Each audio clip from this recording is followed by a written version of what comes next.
Hello students, I am Ahad Hussain, your chemistry teacher. Hope you are very well. So this is your 10th lecture and last lecture of your theory portion for class 12th of chapter solutions. So in this lecture we will understand what is azeotropic mixture. So first we understand that what is azeotrophs. तो azeotropes क्या होते हैं हम लोग पहले उसको point wise देखते चलेंगे बच्चों. It is a binary solution. ये कैसा होता है, मान लीजिए जो एजियोट्रॉप मिक्सचर होगा वो सॉल्यूट और सॉल्वेंट से मिलकर के बना होगा, लेकिन एक सॉल्यूट होना चाहिए, एक सॉल्वेंट होना चाहिए. ठीक है ना. ऐसा नहीं हो कि दो सॉल्यूट एक सॉल्वेंट या दो तीन सॉल्यूट एक सॉल्वेंट ना. बाइनरी सॉल्यूशन मतलब जिसमें सॉल्यूट एक होगा और एक सॉल्वेंट होगा. एक का मतलब यहाँ पे ये नहीं है कि क्वांटिटी बता रहा है. ठीक है ना. मतलब एक तरह का, जैसे लिक्विड लिया तो वाटर ले लिया. ठीक है ना.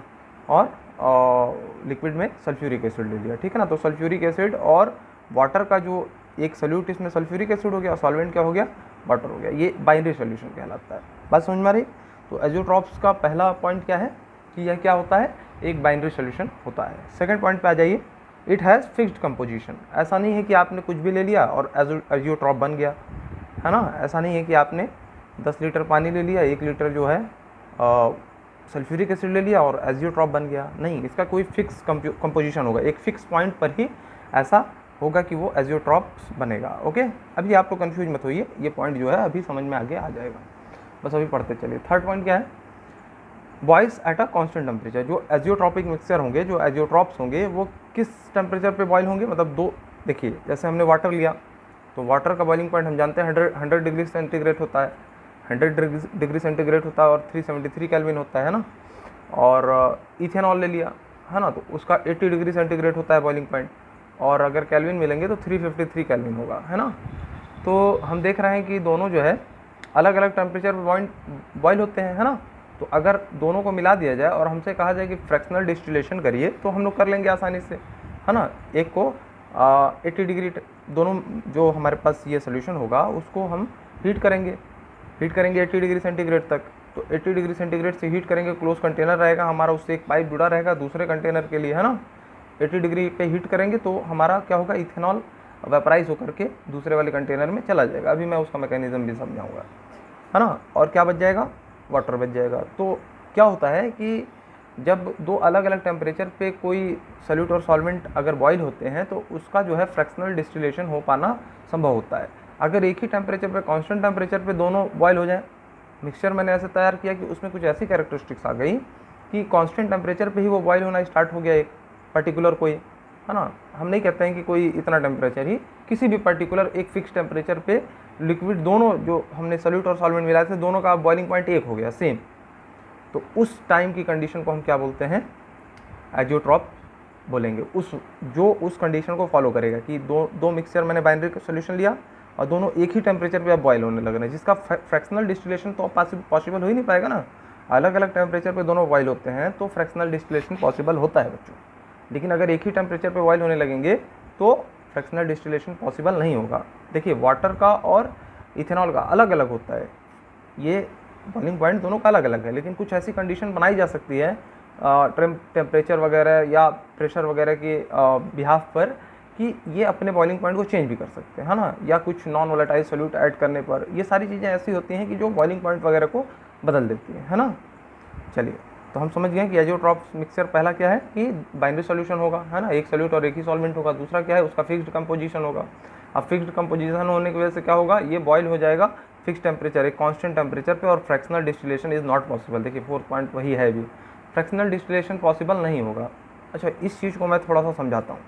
फोर्थ पॉइंट है ना, बाकी 3 पॉइंट आपको ऐसे ही समझ में आ जाएगा. चलिए देखिए, फोर्थ पॉइंट क्या है मेरा, fractional distillation is not possible. तो फ्रैक्शनल डिस्टिलेशन कब होता है ना. किसी भी सोल्यूशन में अगर वो बाइनरी सोल्यूशन है, सॉल्यूट और सॉल्वेंट को अलग करना है तो कैसे होगा फ्रैक्शनल डिस्टिलेशन, दोनों इस समय लिक्विड फेज में हो. ऐसा नहीं हो जैसे सॉल्यूट, मैं इस समय सॉलिड की बात नहीं कर रहा हूँ, सॉल्यूट भी लिक्विड है और सॉल्वेंट भी लिक्विड है ना. जैसे वाटर और इथेनॉल हो गया, वाटर और मिथेनॉल हो गया, सल्फ्यूरिक एसिड इथेनॉल हो गया. इस तरह का कुछ हमारे पास सोचने के लिए चाहिए कि लिक्विड में सॉल्यूट भी है और लिक्विड में सॉल्वेंट भी है ना. तो इस तरह का हमारे पास सोल्यूशन हो. तो अब देखिए ए हमारे पास कोई सॉल्यूट है ना, तो mole fraction of A in liquid phase, ठीक है ना, should be equal to mole fraction of A in vapour phase. अगर ऐसा कुछ है ना, अगर ऐसा कुछ है तो हमारे पास क्या है, फ्रैक्शनल डिस्टिलेशन पॉसिबल नहीं होगा। अगर ये चीज़ नहीं समझ में आया तो मैं इससे आपको थोड़ा सा और डीप में समझाता हूँ, रुकिए। देखिए कहने का मतलब ये है बच्चों, मान लीजिए हमने एक कंटेनर में एक सोल्यूशन तैयार किया है ना, ये बाइनरी सोल्यूशन हमारे पास तैयार हुआ। अब इसमें सॉल्यूट सॉल्वेंट दोनों हैं और दोनों लिक्विड फेज में, तो ये कुछ वेपर बनाते हैं है ना। इसमें मान लीजिए दो तरह का, एक सॉल्यूट है जिसके मोल फ्रैक्शन XA है और दूसरे वाले का मोल फ्रैक्शन XB, यानी सॉल्वेंट का XB है और सॉल्यूट का XA है, या सॉल्वेंट का XA ले लीजिए, सॉल्यूट का XB ले लीजिए, आप लोग के ऊपर है, ठीक है ना। हम लोग जनरली सॉल्यूट को XB लेकर के चलते हैं इसमें और सॉल्वेंट को XA लेकर के चलते हैं, ठीक है ना। अब मान लीजिए इसको छोड़ दीजिए, अभी XB को भूल जाइए, XA को सोचिए कि जो A के इसमें बहुत सारे पार्टिकल होंगे लिक्विड फेज में है ना, और B के भी बहुत सारे होंगे, तो अभी हम A की ही बात करेंगे। लिक्विड फेज में A के बहुत सारे पार्टिकल होंगे, तो जब वेपोराइजेशन होगा, इवेपोरेशन होगा इसका, तो A के कुछ पार्टिकल आ जाएंगे यहाँ पे। क्लोज कंटेनर होना चाहिए, एक चीज़ ध्यान दीजिएगा, बंद होना चाहिए है ना। इस चीज़ को आप सोच पा रहे हैं कि ये जो लिक्विड फेज में था जो सब्सटेंस, वो इवेपोरेशन हो रहा है और किस में आ गया, वेपर फेज में आ गया। अच्छा, इसका जो है मोल फ्रैक्शन इन लिक्विड में A का जो मोल फ्रैक्शन है उसको हमने क्या ले लिया, XA, ठीक है भाई। ये A के जो पार्टिकल्स मौजूद हो गए, जो A जितना इसमें अवेलेबल होगा, A और B दोनों से मिलकर के ये बना है सोल्यूशन, तो A का कितना इसमें कंसंट्रेशन है तो उसको हमने मान लिया XA, ठीक है ना। अच्छा, A का अब कंसंट्रेशन तो वेपर फेज में भी है ना, इसका कितना मोल फ्रैक्शन है तो हमने बोल दिया कि YA, ठीक है ना।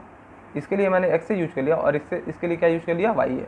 मोल fraction of A in liquid is XA and mole fraction of A in vapour phase is YA। अगर ये मोल फ्रैक्शन ऑफ A और ये मोल फ्रैक्शन ऑफ Y, मतलब XA और YA अगर इक्वल हो गए तो फ्रैक्शनल डिस्टिलेशन पॉसिबल नहीं होता है, ठीक है ना। बात समझ में आ रही है बच्चों।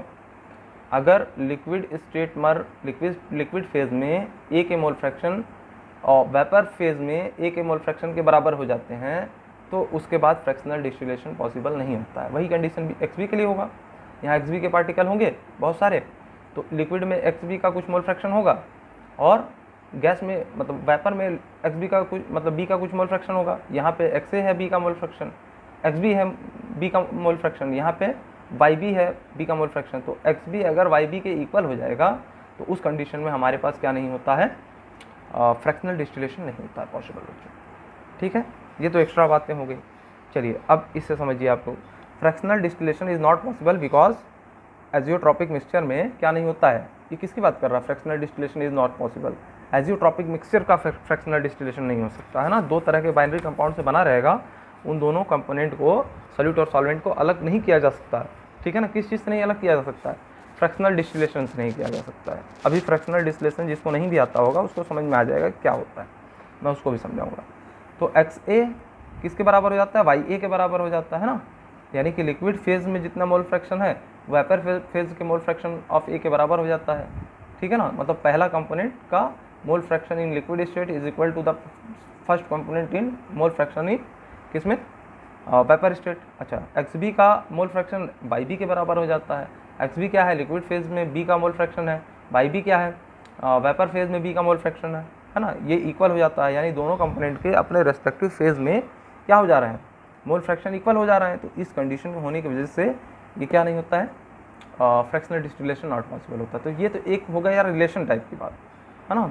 अच्छा, यहाँ पे देखिए XA क्या है, मोल फ्रैक्शन ऑफ सॉल्यूट, XB क्या है, मोल फ्रैक्शन ऑफ सॉल्वेंट। यहाँ पे हमने सपोज कर लिया है कि XB क्या है, मोल फ्रैक्शन ऑफ सॉल्वेंट, ठीक है ना। लेकिन कहाँ, ये लिक्विड फेज में। और YB क्या है, मोल fraction of solvent in vapour phase.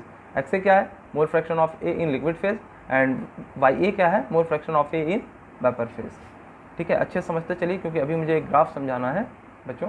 अगर ये सारी चीज़ें अच्छे समझ में आएंगी तभी वो ग्राफ भी समझ में आएगा। अब आ जाइए, हम लोग समझ चुके हैं कि अगर mole fraction in liquid state is equal to mole fraction in vapour state हो गया या वेपर फेज हो गया तो फ्रैक्शनल डिस्टिलेशन पॉसिबल नहीं हो पाता है। ठीक है बच्चों, चलिए। अच्छा, अब आप लोग ये देखिए कि फ्रैक्शनल डिस्टिलेशन होता क्या है। मान लीजिए हमने एक सॉल्वेंट ले लिया इथेनॉल C2H5OH, मतलब ज़्यादा लिया, जिसको ज़्यादा ले लेंगे वो सॉल्वेंट हो जाएगा, है ना। और वाटर ले लिया, वाटर क्या है सॉल्यूट है यहाँ पे, ठीक है ना। या किसी को भी आप सॉल्वेंट और सॉल्यूट मान लीजिए, वो आपके ऊपर है। मैंने यहाँ पे किसको मान लिया, इथेनॉल को मान लिया, क्योंकि इथेनॉल ज़्यादा ले लिया था, 95% ले लिया इथेनॉल, और 5% हमने क्या ले लिया, वाटर ले लिया। तो जो ज़्यादा अमाउंट में है उसको हमने क्या बोल दिया, ये सॉल्वेंट है। तो इथेनॉल हमारा सॉल्वेंट हो गया और वाटर हमारा सोल्यूट हो गया। इससे नहीं मतलब है, दो कंपोनेंट है ना, मिल करके क्या बनाएंगे, एक सोल्यूशन बना लेंगे। ये सोल्यूट है, ये सॉल्वेंट है, मिल करके सोल्यूशन बना लिया, तो यहाँ पे सोल्यूशन तैयार हो गया। अब सोल्यूशन में क्या क्या प्रेजेंट होगा, सॉल्वेंट भी होगा और सोल्यूट भी होगा, है ना। मतलब कि ये मिक्सचर मिल गया हमको सोल्यूशन में, सोल्यूट और सॉल्वेंट का। ओके अच्छा, एक चीज़ और है, ये कैसा सॉल्यूशन होगा बच्चों। मैंने जब एग्जांपल आपको दिया था आइडियल और नॉन आइडियल सोल्यूशन का, तो बताया था कि जो इथेनॉल होगा और वाटर होगा वो positively deviated non ideal solution होगा। अब positively deviated non ideal solution का मतलब क्या है बच्चों, पॉजिटिवली डिविएटेड का मतलब ये होता है कि जितना फोर्स ऑफ अट्रैक्शन इथेनॉल के बीच में होगा, यानी C2H5OH के बीच में होगा, दो मॉलिक्यूल ऑफ C2H5OH, यानी कि inter molecular force of attraction जो C2H5OH के दो मॉलिक्यूल के बीच में होगा, और जितना फोर्स ऑफ अट्रैक्शन H2O के दो मॉलिक्यूल के बीच में होगा, उतना फोर्स ऑफ अट्रैक्शन इन दोनों के बीच में नहीं होगा। मतलब ये जब अलग था, इथेनॉल और वाटर अलग था, तो दोनों का अपने ही मॉलिक्यूल के बीच में फोर्स ऑफ अट्रैक्शन था, है ना। लेकिन इसमें डालने के बाद क्या हुआ, इन दोनों का आपस में फोर्स ऑफ अट्रैक्शन हुआ, है ना। अब इन दोनों के आपस का फोर्स ऑफ अट्रैक्शन कम है इनके रेस्पेक्टिव अपने प्योर स्टेट में जो फोर्स ऑफ अट्रैक्शन था।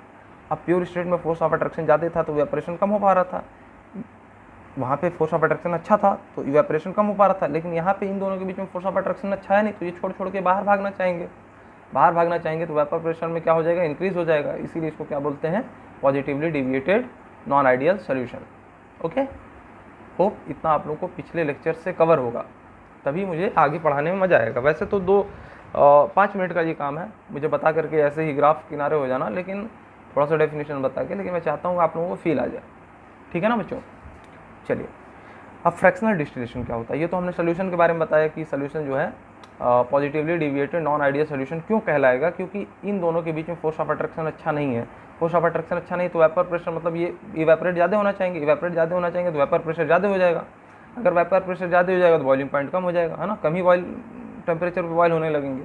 आप इस चीज़ को तो समझ रहे होंगे बच्चों कि अगर इनका वेपर प्रेशर, मतलब अगर इनके बीच में फोर्स ऑफ अट्रैक्शन कम है तो इवेपोरेट ज़्यादा होना चाहेंगे, मतलब क्या है कि कम ही टेम्परेचर पे इवेपोरेट हो जाएंगे, यानी बॉइलिंग पॉइंट घट जाएगा। जितना इसका ओरिजिनली बॉइलिंग पॉइंट रहा होगा उतना हो सकता है इनके मिक्स करने के बाद बॉइलिंग पॉइंट घट जाए। ऐसा कुछ सोचिए अभी आप, ठीक है ना। अभी मैं इसको क्लियर करूँगा, धीरे धीरे बातें आपके दिमाग में डालने का मेरा कुछ रीज़न है। अब हम लोग आ जाते हैं फ्रैक्शनल डिस्टिलेशन होता क्या है। इथेनॉल और वाटर का हमने मिक्सचर बनाया, ये हमारे पास सॉल्यूशन तैयार हुआ। अब हमने इसको पूरे कंटेनर को पैक था ये, है ना, इसके अंदर ये सॉल्यूशन पड़ा हुआ है। यहाँ पे मैंने कैप खोला और इसको कनेक्ट कर दिया पाइप के थ्रू एक अलग कंटेनर में, है ना, एक अलग कंटेनर में हमने इसको ले जाके कनेक्ट कर दिया। अब यहाँ से हमने हीट करना स्टार्ट किया। हीट करेंगे तो यहाँ से क्या होगा, इवेपोरेट होगा मॉलिक्यूल, दोनों के इवेपोरेट होंगे, तो दोनों के हमको इवेपोरेट कराना नहीं है। अगर बहुत हीट कर देंगे तो दोनों इवेपोरेट हो जाएगा। तो हम जानते हैं क्या बच्चों कि 80 डिग्री सेंटीग्रेड होता है किसका बॉइलिंग पॉइंट, इथेनॉल का, और 100 डिग्री सेंटीग्रेड होता है वाटर का। तो हम इस जो कंटेनर है उसको 80 से आसपास हीट करेंगे, मतलब 80 या 81 या 82, 100 तक नहीं पहुंचाएंगे। अब जैसे ही हल्का हल्का हीट करेंगे, 80 डिग्री सेंटीग्रेड तक हीट करेंगे, तो इसमें से सिर्फ और सिर्फ कौन से मॉलिक्यूल उठ करके इस कंटेनर में जाएंगे, इथेनॉल के। यानी कि इथेनॉल का सारा मॉलिक्यूल उठ करके इधर चला आएगा, यानी यहाँ पे जब कंडेंस हो जाएगा, यहाँ कंडेंसर वगैरह वो सब अलग की बात है, बस इतना समझिए, प्रिंसिपल समझिए। यहाँ पे इथेनॉल कलेक्ट हो जाएगा। अब इथेनॉल कलेक्ट हो गया तो यानी इथेनॉल अलग हो गया और वाटर अलग हो गया, यहाँ पे बच क्या जाएगा, वाटर, यानी कि इसका क्या हो गया, फ्रैक्शनल डिस्टिलेशन हो गया। ओके बच्चों, फ्रैक्शनल डिस्टिलेशन इसी को कहते हैं कि एक का बॉइलिंग पॉइंट कम होता है, एक का बॉइलिंग पॉइंट ज़्यादा होता है, तो जिसका कम होता है उतने तक हीट करके हम उसको सेपरेट दूसरे कंटेनर में कर लेते हैं, उसी को फ्रैक्शनल डिस्टिलेशन कहा जाता है बच्चों, ठीक है।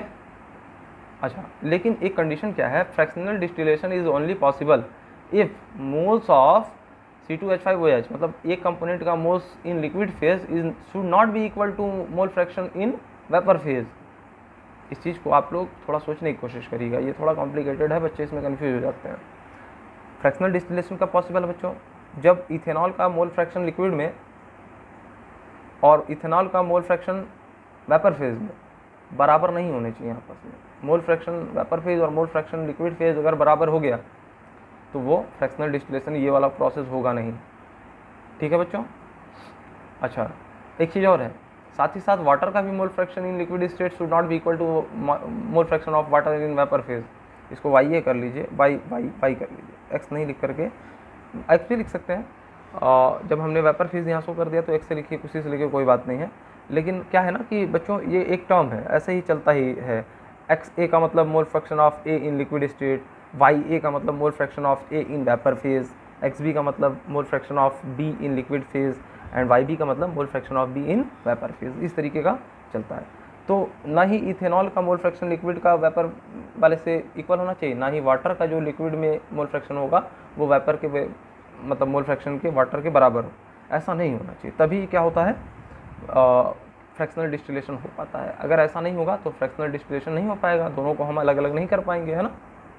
ठीक है बच्चों। चलिए अब थोड़ा सा डेफिनेशन पे बात कर लेते हैं कि एजियोट्रॉपिक मिक्सचर होता क्या है।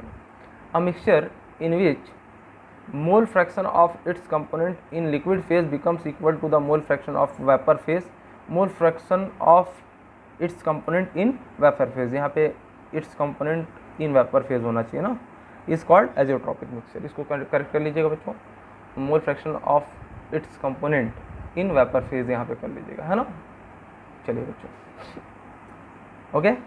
मतलब यही मैंने समझाया अभी कि जो लिक्विड में मोल फ्रैक्शन है कंपोनेंट का, उतना अगर इक्वल हो जाएगा किसमें, वेपर फेज में मोल फ्रैक्शन, तो उसी वाले पीरियड को, मतलब उसी वाले मिक्सचर को क्या बोलेंगे हम, एजियोट्रॉपिक मिक्सचर बोलेंगे। ये तो डेफिनेशन की बात हो गई बच्चों, थोड़ा सा और समझ लेते हैं। Azeotropic mixture are of two type, दो तरह के होते हैं। अच्छा, हम लोग क्या भी देखे हैं, एजियोट्रॉपिक मिक्सचर ऐसी फिक्स्ड कंपोजिशन होती है जहाँ पे दो लिक्विड्स को अलग अलग कर पाना मुश्किल होता है, वो सेम टेम्परेचर पे बॉयल होने लगती हैं। बात समझ में, यानी कि फ्रैक्शनल डिस्टिलेशन पॉसिबल नहीं होता है।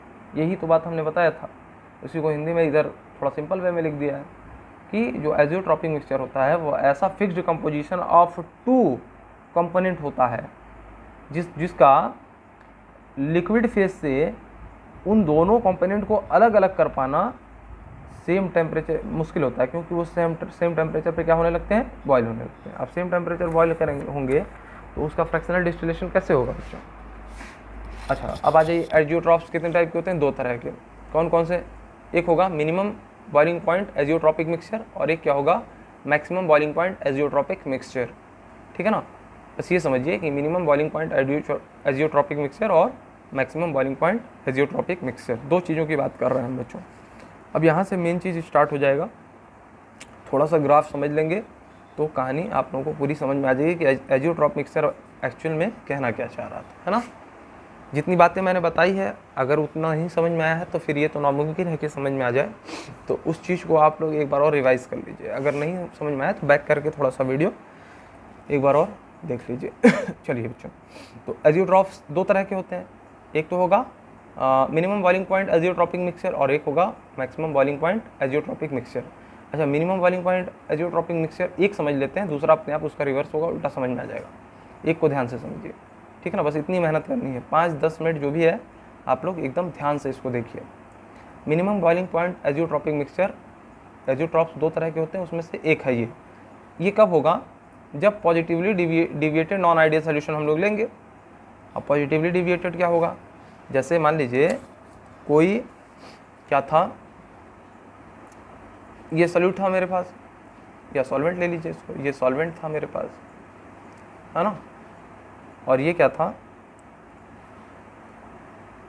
सॉल्यूट था। ठीक है।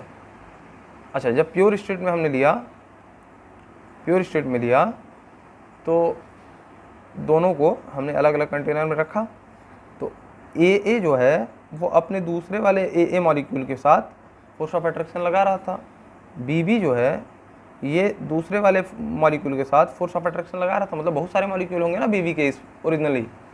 अच्छा, जब इन दोनों को हमने मिक्स कर दिया एक सेम कंटेनर में, है ना, अब क्या हो रहा है कि AA और BB के बीच में अब फोर्स ऑफ अट्रैक्शन लगने लगा। तो हम ये कहना चाह रहे हैं कि जो AA के बीच में फोर्स ऑफ अट्रैक्शन था वो ज़्यादा था, BB के बीच में भी फोर्स ऑफ अट्रैक्शन ज़्यादा था, लेकिन AB के बीच में फोर्स ऑफ अट्रैक्शन कम हो गया। अब फोर्स ऑफ अट्रैक्शन कम हो गया तो ये कम टेम्परेचर पे ही इवेपोरेट हो जाएंगे। तो इनका वेपर प्रेशर बढ़ गया बच्चों, और वेपर प्रेशर बढ़ जाने से जब हम लोग आइडियल सोल्यूशन पढ़े थे तो ग्राफ क्या हो जाता है, थोड़ा सा ऊपर चला जाता है, उसी को positively deviated non ideal solution कहा जाता है। आइडियल सोल्यूशन और नॉन आइडियल सोल्यूशन आप लोगों को अच्छे से समझाए थे।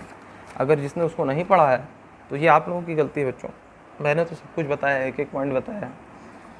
ठीक है, बात समझ में आई कि एजियोट्रॉप में जो पहला हमने बताया 2 तरह का होता है। तो पहला बताया minimum boiling point azeotropic mixture, ये किस चीज़ से बेस्ड होता है, positively deviated non ideal solution पे बेस्ड होगा, जिसमें 95% हमने क्या ले लिया है, इथेनॉल ले लिया है एक्वस सोल्यूशन। अब 95% लिख करके छोड़ दिया जाता है, लेकिन मैंने इसीलिए यहाँ पे डिटेल में इसको लिख दिया है, ये एक्स्ट्रा है। ठीक है बच्चों, अगर 95% हमने इथेनॉल लिया है, हाँ minimum boiling point azeotropic mixture बनाने के लिए, ये एक एग्जांपल है ना, सबका कुछ ना कुछ एग्जांपल होता है। तो इसका एक ये है ना, दूसरे किसी कंपोजिशन पे बनाएंगे, मान लीजिए 90% करके बनाएंगे तो नहीं बनेगा, 95% इथेनॉल होना चाहिए। तो 5% बच्चों क्या होगा, अगर एक्वस लिख दें तो जाहिर सी बात है 5% क्या होगा, वाटर होगा। तो यहाँ पे बताइए बच्चों सॉल्यूट कौन है, सॉल्वेंट कौन है, जाहिर सी बात है सॉल्वेंट हमारा जो ज़्यादा है 95% कौन है, इथेनॉल है। तो 5% बचा वाटर क्या है, सॉल्यूट है। बात समझ में आ गई इतनी, तो 5% वाटर होगा। We are adding H2O in C2H5OH, मतलब इथेनॉल में हम लोग क्या कर रहे हैं, वाटर को ऐड करेंगे। ठीक है ना, इथेनॉल क्या था, सॉल्वेंट था, सॉल्यूट को हम ऐड करेंगे। We know ethanol bond stronger that ethanol water bond, ये चीज़ हमने समझाया है ना। अब इथेनॉल बॉन्ड अगर स्ट्रॉन्ग होगा तो ये इवेपोरेशन जल्दी नहीं करना चाहेगा, यानी कि इसका बॉइलिंग पॉइंट कुछ ज़्यादा होगा। और अगर जो है, देखिए क्या कहना चाह रहे हैं, इथेनॉल का अगर फोर्स ऑफ अट्रैक्शन अच्छा होगा तो इसका वेपर प्रेशर कम होगा। ठीक है ना, इवेपोरेशन कम होगा तो वेपर प्रेशर भी कम होगा। अगर इवेपोरेशन कम होगा, वेपर प्रेशर कम होगा तो बॉइलिंग पॉइंट थोड़ा सा ज़्यादा होगा। बात समझ में आ रहा है। अब कितना होगा उससे नहीं मतलब, अभी क्वालिटेटिव समझ लो। इथेनॉल के बीच में अगर फोर्स ऑफ अट्रैक्शन अच्छा है तो इवेपोरेशन कम है, अगर इवेपोरेशन कम है तो बॉइलिंग पॉइंट ज़्यादा है। ये दोनों उल्टी चीज़ होती हैं। अगर वेपर प्रेशर कम है तो बॉइलिंग पॉइंट ज़्यादा होगा, वेपर प्रेशर ज़्यादा है तो बॉइलिंग पॉइंट कम होगा। बात समझ में आ रहा। तो यहाँ पे वेपर प्रेशर कम होने की वजह से क्या हुआ, बॉइलिंग पॉइंट थोड़ा सा ज़्यादा है, तो 80 डिग्री सेंटीग्रेड है। ठीक है ना बच्चों, इसका 80 डिग्री सेंटीग्रेड होता है और हम जानते हैं उतना सही भी है। अच्छा, लेकिन C2H5OH और H2O के बीच में जब हमने मतलब दोनों को मिक्स किया, ये सॉल्वेंट को, और अलग से पानी ऐड किया, तो अब किसके बीच में बॉन्ड बनेगा, इसके और इसके बीच में बनेगा कुछ फोर्स ऑफ अट्रैक्शन। ये बॉन्ड नहीं है बच्चों, ये फोर्स ऑफ अट्रैक्शन है, weak force of attraction, wonder वाल फोर्स ऑफ अट्रैक्शन होता है ये। ठीक है ना, ये भी बॉन्ड नहीं है, इसको बॉन्ड में समझ लीजिएगा। ये क्या है, फोर्स ऑफ अट्रैक्शन है, इसको हाइड्रोजन बॉन्डिंग कहते हैं एक तरीके से, है ना। चलिए, तो फोर्स ऑफ अट्रैक्शन इन दोनों के बीच में अच्छा नहीं, इन दोनों के बीच में बहुत अच्छा था। तो ये क्या था, 80 डिग्री सेंटीग्रेड पे टेम्परेचर पे बॉयल हो रहा था। इसमें हमने क्या देखा कि इसका बॉइलिंग पॉइंट क्या हो गया, घट गया।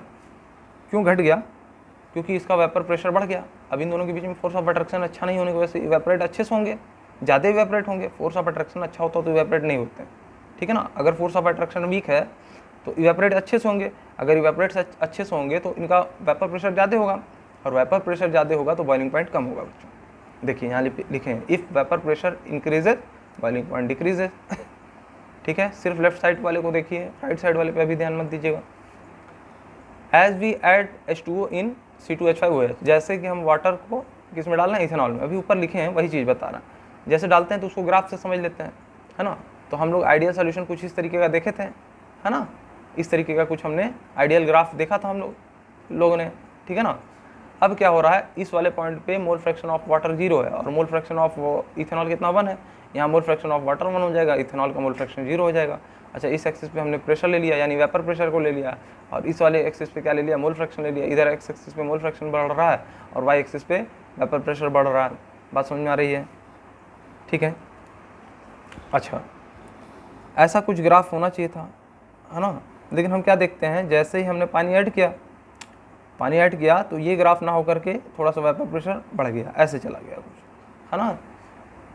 पानी को हमने जैसे ही इथेनॉल में डाला तो उसका वेपर प्रेशर बढ़ गया। वेपर प्रेशर मतलब उनका फोर्स ऑफ अट्रैक्शन वीक हुआ, ज़्यादा वेपराइज होने लगे, तो ग्राफ कुछ ऐसे के बजाय ऐसे जाएगा ना। ये तो प्रेशर बढ़ गया ना, वेपर प्रेशर, तो कुछ इस तरीके का ग्राफ मिला, डिविएशन। इसी को तो positively deviated non ideal solution बोलते हैं। अब बच्चों एक चीज़ देखिए, ये कब हुआ ये मैक्सिमम कब हुआ? देखिए यहाँ तो बढ़ रहा है, यहाँ बढ़ रहा, यहाँ एक पॉइंट आया, मैक्सिमम हो गया, फिर घटने लगा, है ना। तो ये मैक्सिमम कब हो जाएगा वेपर प्रेशर? जब इसका हमने कितना परसेंट ले लिया, 95% कंपोजिशन ऑफ C2H5OH और 5% किसका ले लिया, H2O का। बात समझ में आई? यहाँ पे क्या है, 95% C2H5OH है, यानी इथेनॉल 95% जब हमने डाला। मान लीजिए जैसे इथेनॉल प्योर था यहाँ पे, है ना, पूरा का पूरा इथेनॉल था, पानी डालते गए तो इधर मोल फ्रैक्शन ऑफ वाटर कुछ तो होगा। मान लीजिए 95% यहाँ पे इथेनॉल है तो 5% क्या होगा, वाटर होगा। इसी पॉइंट पे हमारा एजियोट्रॉप दिखा, इसका एजियोट्रॉपिक मिक्सचर जो है वाटर और इथेनॉल का इसी पॉइंट पे बना, और इस समय जो प्रेशर था वही मैक्सिमम है। तो इसी को हम क्या बोलते हैं, एजियोट्रॉपिक मिक्सचर बोलते हैं, और इस कंपोजिशन को एजियोट्रॉपिक मिक्सचर का कंपोजिशन बोला जाता है। ठीक है बच्चों, अब इससे क्या होगा, एक्चुअली में तो इसका वेपर प्रेशर बढ़ गया, और हेडिंग हमने क्या बताई थी, minimum boiling point azeotropic mixture. अच्छा, अगर वेपर प्रेशर यहाँ पे मैक्सिमम है तो बॉइलिंग पॉइंट मिनिमम होगा बच्चों, क्योंकि हमने बताया कि वेपर प्रेशर क्या होता है, उल्टा होगा बॉइलिंग पॉइंट का। अच्छा, इसी को सीधे दूसरे वाले आप इससे देख लीजिए ग्राफ से, ठीक है ना। यहाँ पे क्या था, मैक्सिमम वेपर प्रेशर है ना, इस वाले पॉइंट पे देखिए, यहाँ पीक पे मैक्सिमम बॉइलिंग पॉइंट, अरे वेपर प्रेशर है। इसी के सीध में चले आइए, तो जब हम टेम्परेचर वर्सेस मोल फ्रैक्शन का बनाएंगे, तो यानी कि टेम्परेचर अब कम टेम्परेचर पे ही ये बॉयल हो जाएगा। वेपर प्रेशर ज़्यादा होने का मतलब क्या है, उसी पॉइंट पे हमारा बॉइलिंग पॉइंट घट जाएगा, है ना। वेपर प्रेशर अगर ज़्यादा है तो बॉइलिंग पॉइंट कम है, तो इसका ग्राफ कुछ ऐसा आएगा, है ना। तो इसी को हम क्या बोलेंगे, मिनिमम बॉइलिंग पॉइंट यहाँ इस कंपोजिशन का बोलेंगे, क्योंकि देखिए वाटर का तो 373 डिग्री है, इथेनॉल का 353 केल्विन है। 373 केल्विन वाटर का है और 353 केल्विन किसका है, इथेनॉल का है। लेकिन हम देख रहे हैं कि ओवरऑल क्या है, कम टेम्परेचर पे ही दोनों अब क्या होने लगे, बॉयल होने लगे। ये पॉइंट वो मिला हमको जो सबसे कम वाले टेम्परेचर पे बॉयल हो रहा है, क्योंकि यहाँ पे वेपर प्रेशर ज़्यादा है। तो ये वेपर प्रेशर वाला ग्राफ नहीं है, ये टेम्परेचर वाला ग्राफ है। तो प्रेशर अगर बढ़ेगा तो टेम्परेचर घट जाएगा ना, कम देना पड़ेगा बॉयल करने के लिए, टेम्परेचर हीट कम देनी पड़ेगी। अब कम देनी पड़ी तो कितनी देनी पड़ी, तो हमने ऑब्जर्व किया इस चीज़ को एक्सपेरिमेंटली, हमने नहीं, जिसने किया उसने बताया कि 353 केल्विन पे जो हमारा क्या बॉयल हो रहा था, 353 केल्विन पे हमारा इथेनॉल बॉयल हो रहा था, अब वो कुछ 351 केल्विन पे ही बॉयल होने लगा। और इसका भी मतलब मिक्सचर है ना, तो इसका भी घट गया और इसका भी घट गया, है ना। कुछ घट करके कुछ वैल्यू आई, और इसी पॉइंट को हमने क्या बोल दिया, minimum boiling point azeotropic mixture. बात समझ में आ गई होगी बच्चों। और ये कब आता है, जब 95% हम क्या लेते हैं, इथेनॉल लेते हैं, और 5% क्या लेते हैं, वाटर लेते हैं। बात समझ में आई बच्चों। चलिए, अब इसी चीज़ को अगर नहीं समझ में आया तो आप लोग बैक करके देख लीजिए। हम लोगों ने पहला केस क्या देखा, मिनिमम बॉइलिंग पॉइंट, एक बार और देख लीजिए। Minimum boiling point azeotropic mixture देख रहे थे, किसमें, एजियोट्रॉप दो तरह के होते हैं, ठीक है ना। एक minimum boiling point azeotropic mixture, एक maximum boiling point azeotropic mixture. और minimum boiling point azeotropic mixture कैसे होंगे, positively deviated non ideal solution.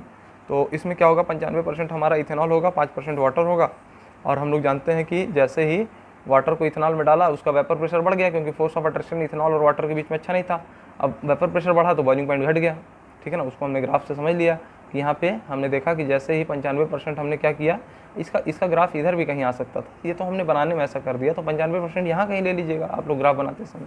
इतने समझदार होंगे बच्चों आप लोग 12th में। तो जैसे ही हमने वाटर डालना स्टार्ट किया, इसका देख रहे हैं हम कि वेपर प्रेशर बढ़ने लगा। एक समय ऐसा आया कि जब मैक्सिमम हो गया, और उसके बाद फिर से घटने लगा, है ना। बात समझ में आई कि वाटर का कंपोजिशन अब हम बढ़ाते हैं, 5% ज़्यादा बढ़ाते हैं तो अब घटने लगता है। जैसे 0 था पहले वाटर, पूरा का पूरा इथेनॉल था, ठीक है ना। तो फिर बढ़ाना स्टार्ट किए, थोड़ा सा वाटर डालें, 1% डालें, 2% डालें, बढ़ रहा है, वेपर प्रेशर बढ़ रहा है। 5% डालें तो बहुत ज़्यादा बढ़ गया। फिर देख रहे हैं 6% डालें, 10% डालें, 20% डालें, अब घटना शुरू हो गया उल्टा, है ना। जैसे जैसे पहले बढ़ाया है तो क्या बढ़ रहा है, वेपर प्रेशर बढ़ रहा है, वाटर का हमने कंपोजिशन बढ़ाया है तो बढ़ रहा है। एक पॉइंट पे मैक्सिमम हुआ, फिर घटने लगा। अब हम इससे ज़्यादा वाटर डालेंगे तो घटना स्टार्ट हो जाएगा। यानी जो मैक्सिमम क्या है, पीक है, उसी को हमने क्या बोला है कि यही कंपोजिशन पे इसका minimum boiling point azeotropic mixture बनेगा। अगर यहाँ पे वेपर प्रेशर मैक्सिमम है तो उसी पॉइंट पे क्या होगा, बॉइलिंग पॉइंट मिनिमम होगा, क्योंकि दोनों एक दूसरे के उल्टे हैं, है ना। अब सेकंड केस आप ले लीजिए कि maximum boiling point azeotropic mixture. इसका एग्जांपल क्या है, इसका एग्जांपल है HNO3 एक्वस 68%। 68% अगर नाइट्रिक एसिड है तो 32% ऑटोमेटिक आपको समझ लेना होगा कि वाटर है। बात समझ में आ रहा है बच्चों। अच्छा, negatively deviated non ideal solution का क्या मतलब है, मतलब ये है कि जो सॉल्यूट के बीच में जो फोर्स ऑफ अट्रैक्शन था और सॉल्वेंट के बीच में फोर्स ऑफ अट्रैक्शन था वो वीक था। अब क्या हो रहा है, सॉल्यूट और सॉल्वेंट के बीच में जो हमारे पास फोर्स ऑफ अट्रैक्शन हुआ वो स्ट्रांग हो गया। तो अब जो सोल्यूशन बना उसके सॉल्यूट और सॉल्वेंट के बीच में फोर्स ऑफ अट्रैक्शन स्ट्रांग है, तो इवेपोरेशन कम होना चाहेगा, तो उसका वेपर प्रेशर घट जाएगा, तो बॉइलिंग पॉइंट बढ़ जाएगा, और जितना मैक्सिमम बढ़ेगा उसी को हम उसका क्या बोल देंगे, हाँ, maximum boiling point azeotropic mixture बोल देंगे उसी को। समझ में आ रहा है। चलिए ये देखिए, ये ग्राफ देख लीजिए, ये आइडियल सोल्यूशन का ये ग्राफ है। अच्छा, क्या होता है, जैसे ही हमने ऐसा सोल्यूशन तैयार किया जिसमें सॉल्यूट और सॉल्वेंट के बीच में फोर्स ऑफ अट्रैक्शन बहुत अच्छा है, तो क्या होगा, वेपर प्रेशर अब वेपराइज होना नहीं चाहेंगे तो घट जाएगा। तो जाना ऐसा था और घट गया कुछ वेपर प्रेशर, ये मैक्सिमम घटा, सबसे ज़्यादा यहीं पे घटा है। तो इसी में अगर वेपर प्रेशर घट रहा है तो इसी के नीचे हम करस्पॉन्डिंग जाएंगे और टेम्परेचर और मोल फ्रैक्शन का हम क्या लेंगे, एक्स एक्सिस पे मोल फ्रैक्शन लिया, वाई एक्सिस पे टेम्परेचर लिया, तो हम देखेंगे कि जहाँ पे इसका वेपर प्रेशर सबसे कम था उसी पॉइंट पे इसका बॉइलिंग पॉइंट सबसे ज़्यादा हो गया, है ना।